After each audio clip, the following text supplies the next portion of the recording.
হযরত মুসা আলাইহিস সালাম আল্লাহর সাথে সাক্ষাৎ করার উদ্দেশ্যে তুর পাহাড়ের দিকে রওনা হলেন।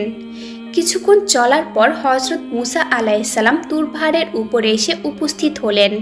তখন স্বয়ং মহান আল্লাহ তাআলা এক গায়েবী আওয়াজের মাধ্যমে মুসা আলাইহিস সালামের সাথে কথা শুরু করলেন। মুসা আলাইহিস সালাম বললেন, হে আল্লাহ, আমি জানতে চাই জান্নাতে আমার সাথে কারা থাকবে। তখন আল্লাহ তাআলা বললেন, হে মুসা, এই বনি ইসরায়েলের মধ্যে একজন কসাই বসবাস করে যে তোমার সাথে সাথেই জান্নাতে যাবে এবং ওই কসাই তোমার সঙ্গেই থাকবে। তখন হযরত মুসা আলাইহিস সালাম বললেন, আল্লাহ, আমাকে তুমি একজন নবী বানিয়েছ। আমার সঙ্গে নবী রাসূল আল্লাহওয়ালা বুজুর্গ দরবেশ জান্নাতের মধ্যে থাকার কথা, আমার সঙ্গী হবার কথা, কিন্তু কসাই কেন? আল্লাহ রব্বুল আলামিন, দয়া করে আপনি আমাকে সেই কসাইয়ের ঠিকানা বলুন, আমি যাতে দেখে আসতে পারি সে কি এমন আমল করে যে আমলের কারণে সে আমার সাথে জান্নাতে প্রবেশ করবে এবং আমার সঙ্গে জান্নাতের সঙ্গী হবে।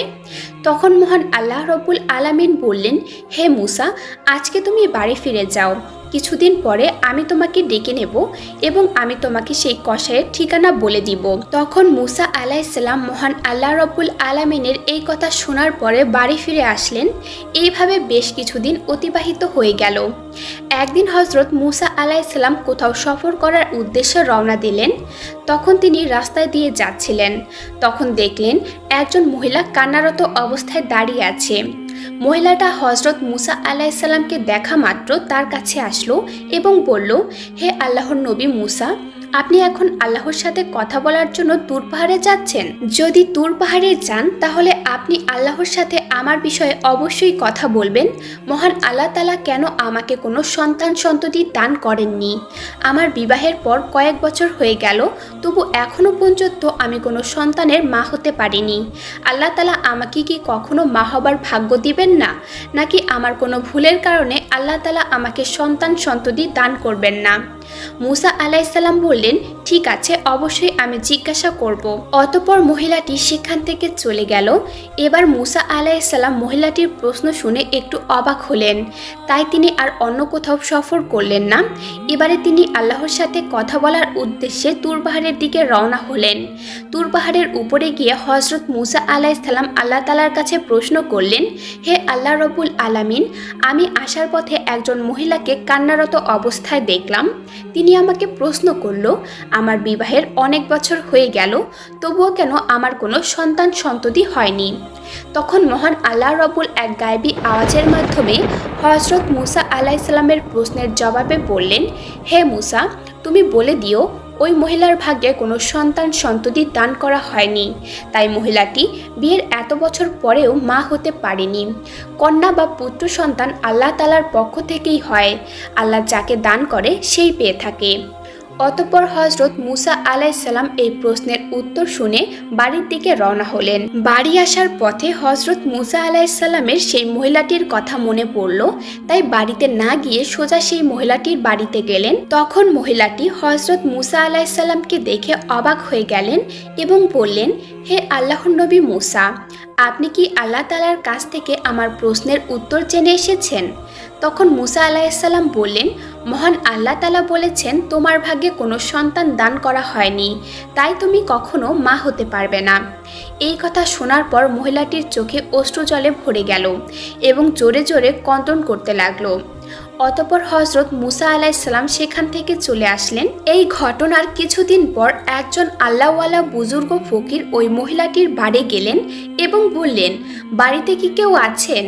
আমি একজন ফকির, অনেকদিন থেকে কিছু খাইনি, আমার খুব খিদে পেয়েছে, দয়া করে আল্লাহর ওয়াস্তে আমাকে কিছু খাবার দান করুন, নিশ্চয়ই আল্লাহ তাআলা আপনার নিয়ত পূর্ণ করবে। অতঃপর মহিলাটি ফকিরের এই কথা শুনে তার ঘরে আসতে দিল এবং ফকিরটিকে 4টি রুটি খেতে দিল। অতঃপর মহিলাটি বলল, আপনি তো আল্লাহর ফকির, আপনি একটু আল্লাহর কাছে আমার জন্য দোয়া করবেন, আল্লাহ যেন আমাকে সন্তান দান করেন। আমাকে আল্লাহ তাআলা কোনো সন্তান দান করেননি, আল্লাহ তাআলা যেন আমাকে একটা সন্তান দেন। অতঃপর ফকিরটি রুটি খাওয়ার পরে দোয়া করে সেখান থেকে চলে গেলেন। এই ঘটনার প্রায় কিছু বছর হয়ে গেল। একদিন হঠাৎ হজরত মুসা আলাইসাল্লাম আবারও কোথাও সফর করছিলেন। হজরত মুসা আলাইসাল্লাম ওই মহিলাটির বাড়ির পাশ দিয়ে যাচ্ছিলেন। তখন হজরত মুসা আলাইসাল্লামের ওই মহিলার কথা মনে পড়ে গেল। এবার হজরত মুসা আলাইসাল্লাম তার বাড়ির কাছে গিয়ে দেখলেন ওই মহিলাটি ছোট্ট সন্তান নিয়ে মনের আনন্দে খেলা করছে। মহিলাটি হজরত মুসা আলাইসাল্লামকে দেখে মুসা আলাইসাল্লামের কাছে আসলো এবং বলল, হে আল্লাহর নবী মুসা, আপনি তো বলেছিলেন আল্লাহ তাআলা আমাকে কোনো সন্তান দান করবে না, আমার ভাগ্যে তা লেখা হয়নি, কিন্তু আল্লাহ তাআলা তো আমাকে একটা সন্তান দান করেছেন। এটা শুনে হজরত মুসা আলাইসাল্লাম একটু অবাক হলেন এবং এই প্রশ্নের উত্তর জানার জন্য হজরত মুসা আলাইসাল্লাম তুর পাহাড়ের দিকে রওনা হলেন। তুর পাহাড়ের উপরে গিয়ে হজরত মুসা আলাইসাল্লাম আল্লাহকে জিজ্ঞাসা করলেন, হে আল্লাহ রব্বুল আলামিন, আপনি তো বলেছিলেন এই মহিলার ভাগ্যে কোনো সন্তান লেখা হয়নি, ওই মহিলার কোনো সন্তান হবে না, কিন্তু আজ আসার সময় দেখলাম ওই মহিলার সন্তান রয়েছে এবং সে তাকে পেয়ে খুব খুশি হয়েছে। এই ব্যাপারটি আমি বুঝতে পারিনি। অতঃপর মহান আল্লাহ রব্বুল আলামিন এক গায়েবী আওয়াজের মাধ্যমে এই প্রশ্নের উত্তরে বললেন, হে মুসা, তুমি এই প্রশ্নের উত্তর জানতে চাও? তাহলে একটি থালায় মানুষের মাংস নিয়ে আসো, তারপর এই প্রশ্নের জবাব পাবে। তখন হজরত মুসা আলাইসাল্লাম মহান আল্লাহ তাআলার এই হুকুম পাওয়ার পর একটি থালা ও একটি ছুরি নিয়ে তার কওমের লোকের কাছে এসে বলল, হে আমার কওমের লোকেরা, মহান আল্লাহ তাআলা বলেছেন মানুষের শরীরের মাংস নিয়ে যেতে। আপনাদের মধ্যে এমন কেউ আছেন যে এই থালায় নিজের মাংস কেটে দেবেন? হজরত মুসা আলাইসাল্লামের এই কথায় কেউ রাজি হলো না। অতঃপর সবাই সেখান থেকে একে একে চলে গেল। তখন হজরত মুসা আলাইসাল্লাম অত্যন্ত চিন্তিত এবং পেরেশানি হয়ে এদিক ওদিক ঘুরছিল। হজরত মুসা আলাইসাল্লাম যখন মানুষের মাংস না পেয়ে বাড়ির দিকে ফিরে যাচ্ছিলেন, তখন হঠাৎ একজন বুজুর্গ ফকির পেছন থেকে ডেকে বললেন, হে আল্লাহর নবী মুসা, তোমার কি হয়েছে? তোমাকে এমন চিন্তিত এবং পেরেশানি দেখাচ্ছে কেন? তখন মুসা আলাইসাল্লাম সেই ফকিরের কাছে এসে বললেন, মহান আল্লাহ রব্বুল আলামিন আমাকে মানুষের শরীরের মাংস নিয়ে যেতে বলেছে, কিন্তু কোনো মানুষই নিজের শরীরের মাংস দিতে রাজি হলো না, বরং সবাই মুখ ফিরিয়ে চলে গেল। তখন বুজুর্গ ওই ফকির হজরত মুসা আলাইসাল্লামের মুখে এই কথা শোনা মাত্রই তার কাছ থেকে ছুরি নিয়ে নিজের শরীর থেকে একটু একটু মাংস কেটে হজরত মুসা আলাইসাল্লামের কাছে দিয়ে দিলেন এবং ওই বুজুর্গ ফকির সেখান থেকে চলে গেলেন। এটা দেখে হজরত মুসা আলাইসাল্লাম ভীষণ অবাক হয়ে গেলেন। অতঃপর মুসা আলাইসাল্লাম ওই মানুষের মাংস নিয়ে আবারও তুর পাহাড়ের উপরে গেলেন এবং বললেন, হে আল্লাহ রব্বুল আলামিন, আমি মানুষের মাংস নিয়ে এসেছি, কিন্তু এই মাংস নিতে আমি যাদের কাছে গিয়েছিলাম তারা সবাই মুখ ফিরিয়ে চলে গিয়েছে। শুধুমাত্র একজন বুজুর্গ ফকির আল্লাহর নাম শোনা মাত্রই তার শরীরের মাংস কেটে আমার কাছে দিয়ে দিয়েছেন। তখন মহান আল্লাহ রব্বুল আলামিন এক গায়েবী আওয়াজের মাধ্যমে হজরত মুসা আলাইসাল্লামকে বললেন, হে মুসা, এই মাংসের জন্য সব মানুষের কাছে যাওয়ার তো দরকার ছিল না, তুমি নিজেই তো যথেষ্ট ছিলে। এর মাধ্যমে তুমি তোমার প্রশ্নের উত্তর পেয়ে গেছো। যে বুজুর্গ ফকিরটি আল্লাহর নাম শোনা মাত্রই নিজের শরীরের মাংস কেটে দিয়েছে, ওই ফকিরটি দোয়া করার জন্যই সেই মহিলাকে সন্তান দান করেছি। হে মুসা, যে ব্যক্তি আল্লাহর রাস্তায় সব কিছু উৎসর্গ করে দেয়, সব কিছু দান করে দেয়, আল্লাহ তাআলা তাকে সব দেয়, এমনকি লেখা ভাগ্যকেও পরিবর্তন করে দেয়। অতঃপর হজরত মুসা আলাইসাল্লাম এই প্রশ্ন শোনার পর বাড়িতে চলে আসলেন। এরপর কিছুদিন অতিবাহিত হয়ে গেল। একদিন হজরত মুসা আলাইসাল্লামের মনে পড়ে গেল আল্লাহ তাআলা বলেছিলেন কসাই তার সাথে জান্নাতের সঙ্গী হবে। এই প্রশ্নের জবাব জানার জন্য হজরত মুসা আলাইসাল্লাম আবারও তুর পাহাড়ের উদ্দেশ্যে রওনা হলেন। তুর পাহাড়ে গিয়ে হজরত মুসা আলাইসাল্লাম বললেন, হে আল্লাহ রব্বুল আলামিন, আপনি বলেছিলেন কসাই আমার সাথে জান্নাতের সঙ্গী হবেন। আমি জানতে চাই সেই কসাই কি এমন আমল করে যে আমলের কারণে সে আমার সাথে জান্নাতে থাকবে। অতঃপর মহান আল্লাহ তাআলা গায়েবী আওয়াজের মাধ্যমে সেই কসাইয়ের ঠিকানা বলে দিলেন। পরের দিন হজরত মুসা আলাইসাল্লাম একটি পথিক সেজে সেই কসাইয়ের দোকান থেকে একটু দূরে দাঁড়িয়ে বিষয়টি লক্ষ্য করতে লাগলেন। হজরত মুসা আলাইসাল্লাম লক্ষ্য করলেন যে ওই কসাইয়ের তেমন তো কোনো গুরুত্বপূর্ণ আমল দেখতে পাচ্ছি না। কসাই শুধু মাংস কেটে তার মধ্যে যেগুলো সব থেকে ভালো ওই মাংসগুলো একটু একটু করে তার সাইডে রেখে দিচ্ছে। কিছুক্ষণ পরে হজরত মুসা আলাইসাল্লাম দেখলেন কসাই এই মাংসগুলো নিয়ে তার বাড়ির পথে রওনা দিলেন। হযরত মুসা আলাইহিসসালাম কসাইয়ের পেছন পেছন রওনা দিলেন। এক পর্যায়ে কসাই তার বাড়িতে পৌঁছে গেলেন। হযরত মুসা আলাইহিসসালাম দূর থেকে তার বাড়ি লক্ষ্য করে সেদিনের মতো সেখান থেকে চলে গেলেন। পরের দিন হযরত মুসা আলাইহিসসালাম আবারও সেই কসাইয়ের বাড়িতে গেলেন এবং বললেন, বাড়িতে কেউ কি আছেন? আমি একজন মুসাফির। কিন্তু বাড়ির ভেতর থেকে কোনো উত্তর এলো না। তখন হযরত মুসা আলাইহিসসালাম ভাবলেন আসলেই বাড়িতে কেউ নেই। অতঃপর হযরত মুসা আলাইহিসসালাম আবারও সেই কসাইয়ের দোকানের পাশে উপস্থিত হলেন। দূর থেকে লক্ষ্য করলেন কসাই যখন মাংস কেটে একটি ভালো মাংসের টুকরো তার পাশে রেখে দিলেন, তখন একজন ক্রেতা বলল, ভাই কসাই, আমাকে তোমার পাশে থাকা ওই মাংসের টুকরাটা দাও, বিনিময়ে আমি তোমাকে অতিরিক্ত দাম দেব। তখন কসাই বললেন, আপনি আমাকে যতই দাম দেন না কেন এই মাংসের টুকরো আমি দেব না, কেননা আমি আমার বাড়িতে নিয়ে যাব। তখন হযরত মুসা আলাইহিসসালাম মনে মনে ভাবলেন, বাড়িতে তো কেউ নেই, তাহলে কসাইকে ক্রেতা মাংসের বিনিময়ে অতিরিক্ত দাম দেওয়া সত্ত্বেও কসাই কেন মাংস দিচ্ছে না? এটা হযরত মুসা আলাইহিসসালাম বুঝতে পারলেন না। অতঃপর ক্রেতা যখন মাংস নিয়ে চলে গেল, তার কিছুক্ষণ পর কসাই তার দোকান বন্ধ করে পাশে রাখা ওই মাংসের টুকরো নিয়ে তার বাড়ির দিকে রওনা হলেন। এটা দেখে হযরত মুসা আলাইহিসসালাম কসাইয়ের পিছু পিছু রওনা হলেন। কসাই যখন তার বাড়িতে উপস্থিত হলেন, এমন সময় হযরত মুসা আলাইহিসসালাম ঘরের বাইরে থেকে আওয়াজ দিয়ে বললেন, বাড়িতে কেউ কি আছেন? আমি একজন মুসাফির বলছি। তখন কসাই বাইরে এসে হযরত মুসা আলাইহিসসালামকে জিজ্ঞাসা করলেন, ভাই আপনি কে? আপনাকে তো আমি ঠিক চিনতে পারছি না। তখন হযরত মুসা আলাইহিসসালাম বললেন, আমি একজন মুসাফির। আজ রাতটুকু আপনার বাড়িতে আমাকে কি আশ্রয় দেবেন? কাল সকাল হলেই আমি আমার গন্তব্যে রওনা দেব। তখন কসাই বললেন, নিশ্চয় দেব, আসুন আমার বাড়ির ভেতরে আসুন। বাড়ির ভেতরে গিয়ে কসাই বললেন, ওহে মুসাফির ভাই, আপনি এখানে বসুন, পাশের ঘরে আমার একটু কাজ আছে। এই বলে কসাই সেখান থেকে পাশের ঘরে চলে গেলেন। হযরত মুসা আলাইহিসসালাম দেখলেন পাশের ঘরে গিয়ে কসাই একা একা রুটি এবং মাংস রান্না করছে। অতঃপর তার কিছুক্ষণ পর হযরত মুসা আলাইহিসসালাম দেখলেন কসাই ঘর থেকে একজন বয়স্ক বৃদ্ধাকে আস্তে আস্তে আদবের সাথে নিয়ে আসছে। তারপর ওই মাংস রুটি বয়স্ক বৃদ্ধাকে খুব যত্নের সাথে খাইয়ে দিচ্ছে, যেমন করে একটা ছোট্ট শিশুকে তার মা স্নেহ ভালোবাসা দিয়ে খাইয়ে দেয়, ঠিক তেমনি কসাই ওই বয়স্ক বৃদ্ধাকে খাইয়ে দিচ্ছেন। অতঃপর কিছুক্ষণ পর কসাই কিছু মাংস রুটি নিয়ে হযরত মুসা আলাইহিসসালামের কাছে এসে বললেন, ওহে ভাই মুসাফির ভাই, এই নেন আপনার খাবার। আপনার খাবার দিতে আমার একটু দেরি হয়ে গেল, আসলে আমার একটু কাজ ছিল, এই জন্য আপনাকে আগে খাবার দিতে পারিনি। তখন হযরত মুসা আলাইহিসসালাম বললেন, আগে বলেন ওই বৃদ্ধা মহিলাটি কে? তখন কসাই বললেন, এই বৃদ্ধা হলো আমার মা। আমার মা ছাড়া এই দুনিয়ায় আমার আর কেউ নেই। আমি ছাড়া আমার মায়ের এই দুনিয়ায় আর কেউ নেই। আমার মা বৃদ্ধা হয়ে গেছে, ভালো করে চলাফেরা করতে পারে না, ভালো করে খেতেও পারে না।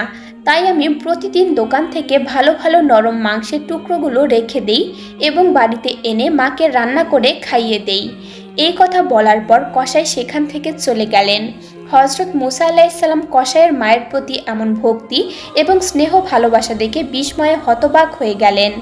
অতঃপর হযরত মুসা আলাইহিসসালাম পাশের ঘরে থেকে লক্ষ্য করে দেখলেন কসাইয়ের বৃদ্ধা মা চোখের পানি ছেড়ে দিয়ে কান্না করে আল্লাহ রব্বুল আলামিনের দরবারে দোয়া করতে লাগলেন, ওগো আল্লাহ রব্বুল আলামিন রহমানুর রহিম, সব খবর তো তুমি রাখো, পৃথিবীতে এমন কিছু নাই আল্লাহ গো যার খবর তুমি রাখো না।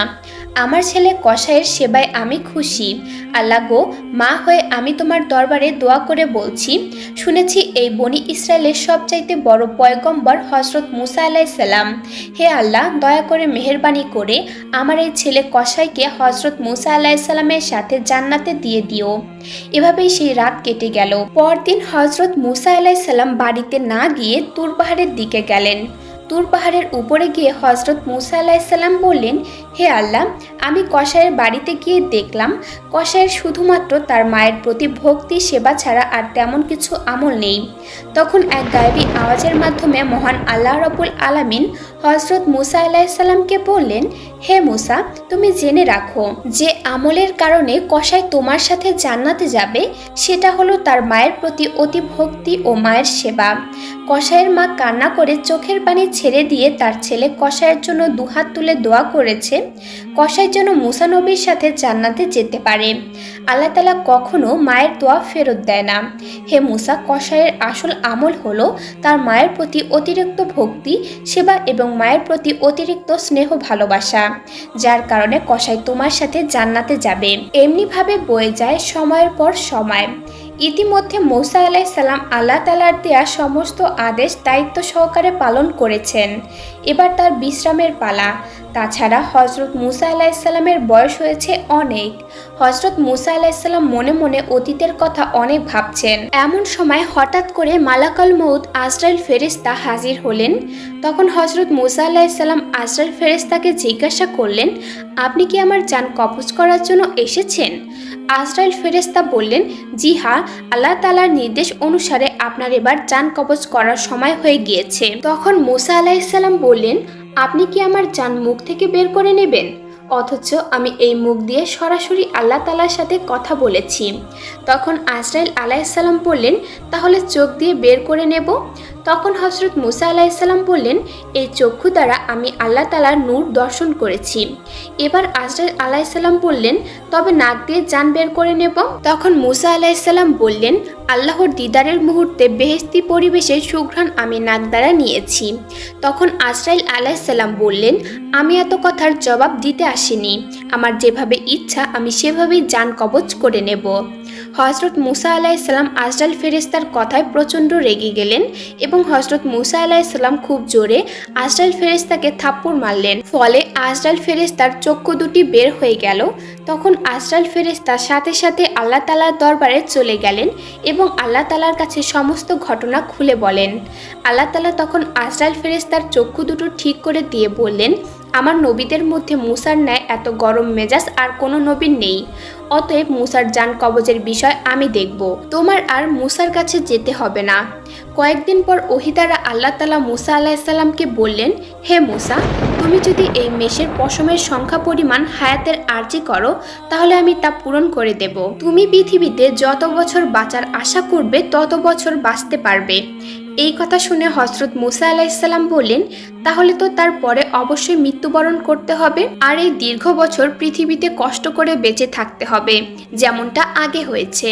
অতএব সবচেয়ে নিরাপদ স্থান আল্লাহ তাআলার সান্নিধ্য লাভ, এটি অনেক উত্তম। হে আল্লাহ, নির্ধারিত হায়াতের পরেই আমি তোমার সান্নিধ্য লাভ করতে চাই। আমি যে তোমাকে বড্ড বেশি ভালোবাসি, তোমার নৈকট্য আমার একান্ত কামনা। হে আল্লাহ, আমার মৃত্যুর পূর্বে আর একবার তুর পাহাড়ে তোমার দর্শন দাও, এই আবেদনটুকু তুমি কবুল করো। তখন আল্লাহ তাআলা হযরত মূসা আলাইহিস সালামের এই আবেদন মঞ্জুর করলেন। আল্লাহ তাআলা তখন হযরত মূসা আলাইহিস সালামকে তুর পাহাড়ে যেতে বললেন। তখন হযরত মূসা আলাইহিস সালাম তুর পাহাড়ে গেলেন। আল্লাহ তাআলা তুর পাহাড়ের নূর দর্শন করালেন, কথা বললেন। সর্বশেষে হযরত মূসা আলাইহিস সালাম আল্লাহর দরবারে দোয়া করে বললেন, হে আল্লাহ, আমার কওমের প্রতি কোনো গজব নাজিল না করে তাদেরকে আপনার রহমতের ছায়াতলে আশ্রয় দিন এবং তাদেরকে রুজি রুটির ব্যবস্থা করুন, তারা যেন অনাহারে মৃত্যুবরণ না করে। আল্লাহ তাআলা হযরত মূসা আলাইহিস সালামের আবেদনের পরিপ্রেক্ষিতে বললেন, আল্লাহ তাআলা ঈমানদার, ফরমান কাফের সমস্ত জীবজন্তুর প্রতিপালক। আল্লাহ কখনো কাউকে অনাহারে রাখে না। যে যেখানে যে অবস্থায় থাকুক না কেন, আল্লাহ তার রিজিক সেখান থেকে পৌঁছে দেয়। এই কথা বলার পর আল্লাহ তাআলা তখন মূসা আলাইহিস সালামকে বললেন, হে মূসা, তুমি পাহাড়ের উপরে আঘাত করো। হযরত মূসা আলাইহিস সালাম পাহাড়ের উপরে আঘাত করলেন। তখন সেখান থেকে একটি নদী বয়ে গেল। তখন আল্লাহ বললেন, হে মূসা, তুমি নদীর উপর আঘাত করো। তখন মূসা আলাইহিস সালাম নদীর উপর আঘাত করলেন। তখন দেখলেন নদীর উপর দিয়ে একটি পাথর ভেসে আসছে। অতঃপর আল্লাহ তাআলা মূসা আলাইহিস সালামকে পুনরায় বললেন, হে মূসা, তুমি পাথরের উপর আঘাত করো। তখন মূসা আলাইহিস সালাম পাথরের উপর পুনরায় আঘাত করলেন। হযরত মূসা আলাইহিস সালাম পাথরের উপর আঘাত করার পর দেখলেন পাথরের মধ্যে থেকে একটি ফড়িং বের হয়ে আসছে, আর সেই ফড়িংয়ের মুখে ছিল এক টুকরো কাঁচা ঘাস। এই দৃশ্য দেখে হযরত মূসা আলাইহিস সালাম সিজদায় পড়ে গেলেন। কিছুক্ষণ পর হযরত মূসা আলাইহিস সালাম সালাম প্রদান করে বিদায় নিলেন। হযরত মূসা আলাইহিস সালাম তুর পাহাড় থেকে নেমে একটু দূরে গিয়ে দেখলেন 7 জন লোক একটি কবর খুঁড়ছে। তখন হযরত মূসা আলাইহিস সালাম তাদেরকে জিজ্ঞাসা করলেন, ভাই, তোমরা এই নির্জন এলাকায় কার কবর খুঁড়ছো? তখন তারা বলল, আপনার ন্যায় একজন মহান ব্যক্তির কবর খুঁড়ছি। আপনিও আমাদের সাথে এই সোয়াবের কাজে শরিক হতে পারেন। তখন মুসা আলাইসাল্লাম তাদের সাথে কিছুটা কবর খোঁড়ার কাজ করলেন। তাদের মধ্যে একজন বলল, হে আল্লাহর নবী মুসা, আমরা যার জন্য এই কবর খুঁড়ছি সেও আপনার ন্যায়, অতএব কবরটি মাপার জন্য আপনি একবার শুয়ে পরীক্ষা করে দেখুন। হজরত মুসা আলাইসাল্লাম তাদের কথায় কবরে নেমে শুয়ে পড়লেন এবং বললেন, হে আল্লাহ, কত নিচু এই জায়গাটি, তুমি এই জায়গাটি আমার জন্য কবুল করো। হজরত মুসা আলাইসাল্লামের দোয়া করার সাথে সাথেই একটি ফেরেশতা এসে হজরত মুসা আলাইসাল্লামকে একটি আপেল খেতে দিল।